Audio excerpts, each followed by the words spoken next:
remember the day my father took me to the cemetery of forgotten books for the first time. It was the early summer of 1945, and we walked through the streets of Barcelona, trapped beneath Asian skies as dawn poured over Rambla de Santa Monica in a red of liquid copper.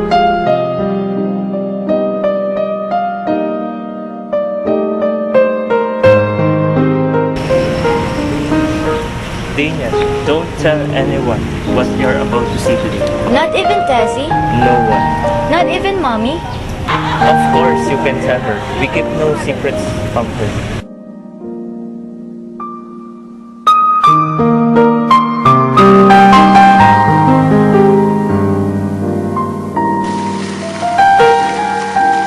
I remember when we buried my mother, who died because of cholera after the Civil War.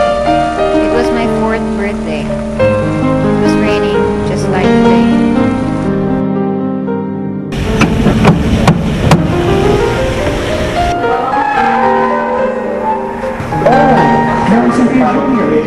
Your memory is excellent. And your sense of timing is lousy. Do you know what time it is? Okay, come in.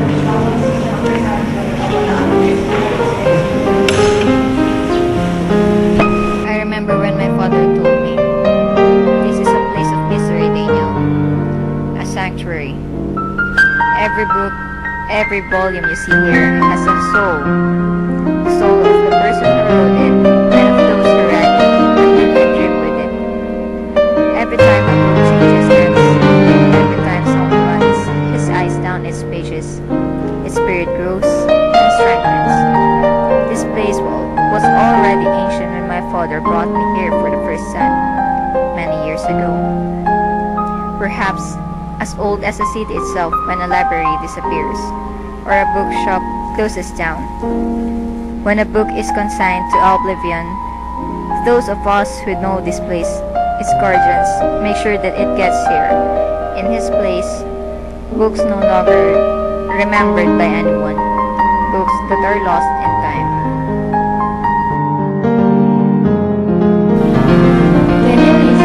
Did you bring the book?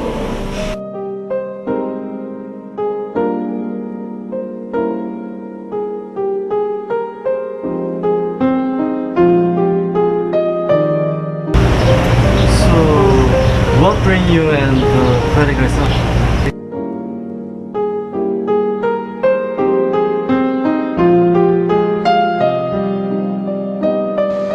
We were good friends. He just acquired the Spanish rights for the novels of Julian Carax, a young writer from Barcelona who lived in Paris. Carax worked nights as a pianist in some small-time brothel in Pigalle and wrote during the day in a shabby attic in Saint Germain. Cabestany also said that there was a guy who turned up at his office and made him a very generous offer. He wanted to buy the whole remaining stock of Julian Carax's novels and was offering to pay 3 times their market value. Say no more? You burned them? Who is that man? Someone called Obert or Hobert? I can't quite remember. Do you think your daughter would be willing to talk about this? Luckily, when Cabestany's secretary heard about the offer, she had the premonition of her own initiative.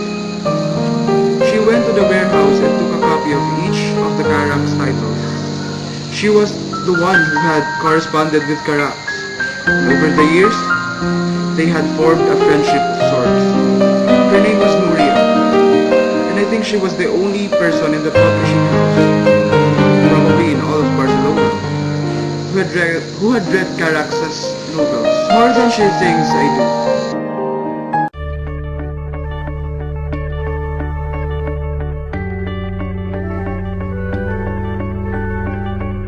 You grabbed your book and you walked to the metro.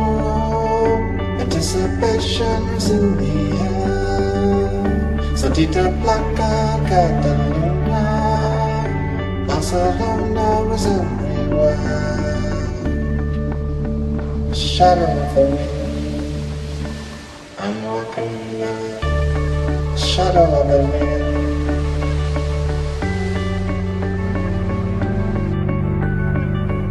The noise of exotic birds and perfume around the 0.6 miles long. He turned left into the Gothic corridor, turning Carlos Safan into a song. Shadow of the wind, I'm walking in the shadow of the wind.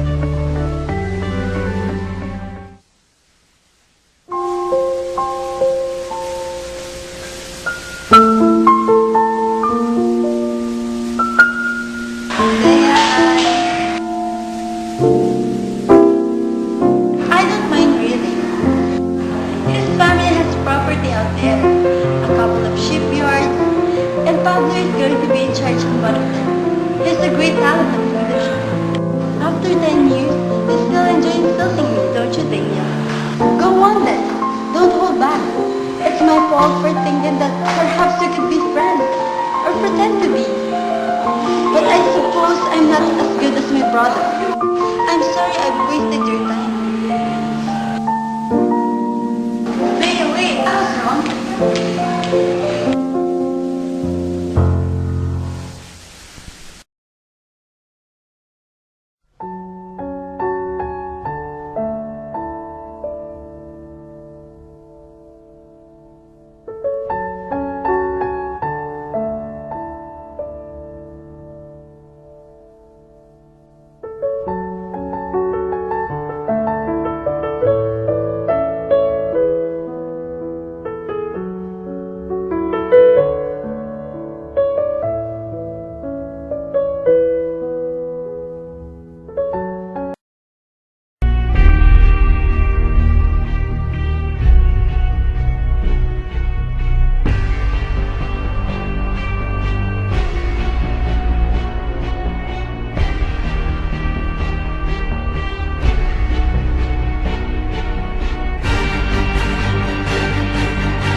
Dear Julian, this morning I found out through George that you did in fact leave Barcelona to go and pursue of your dreams. I always feared that those dreams would never allow you to be mine or anyone else. I would have liked to see you one last time, to be able to look into your eyes and tell you things that I don't know how to say in a letter. Nothing came out the way we had planned. I know you too well, and I know you won't write to me, that you won't even send me your address, that you will.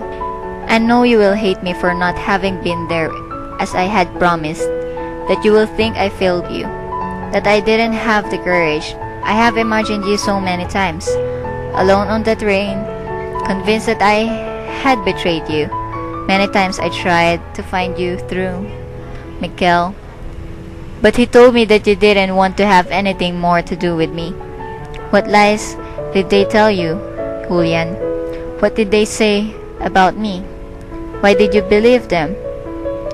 Now I know I have already lost you. I have lost everything. Even so, I can't let you go forever and allow you to forget me without letting you know that I don't bear you any grudge. That I knew it's from the start. I knew that it was going to lose you and that you would never see in me what I see in you. I want you to know that I loved you from the very first day, and that I still love you. Now, more than ever, even if you don't want me to, I am writing to you in a secret, without anyone knowing. George has sworn that if he sees you again, he'll kill you. I'm not allowed to go out of the house anymore. I can't even look out of the window. I don't think they'll ever forgive me. Someone I trust has promised to post this letter to you. I won't mention the name so as not to compromise the person in question. I don't know whether my words will reach you, but if they do, and should you decide to return to fetch me here, and I know you will find the way to do it. As I write, I imagine you in that train, full of dreams and with your soul broken by betrayal, fleeing from us all and from yourself. There are so many things I cannot tell you, Julian. Things we never knew, and it's better you should never know. All I wish is for you to be happy, Julian, that everything you aspire to achieve may come true, and that, although you may forget me in the course of time, one day you may finally understand and how much I love you. Always, Penelope.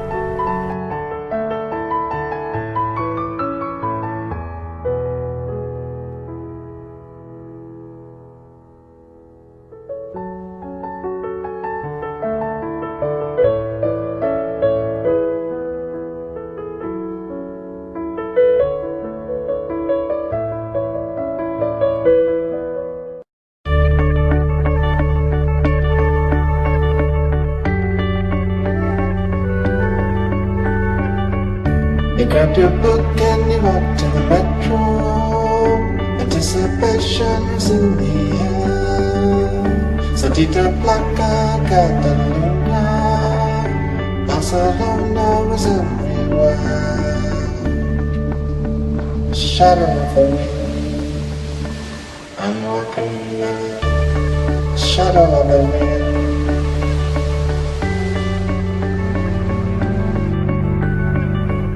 The noise of exotic birds and loved you around the 0.6 miles long. You turn left into the Gothic corridor, turning Carlos Safan into a song. Shadow of the wind, I'm walking in the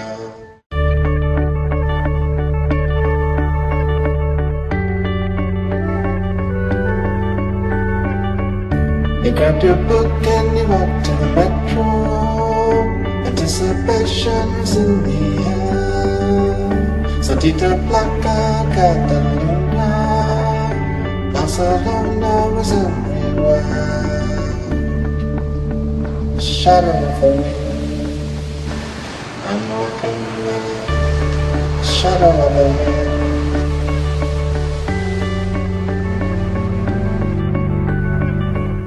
The noise of exotic birds and loved you around the 0.6 miles long. You turn left into the Gothic corridor, turning Carlos Safan into a song. Shadow of the wind, I'm walking in the shadow of the wind.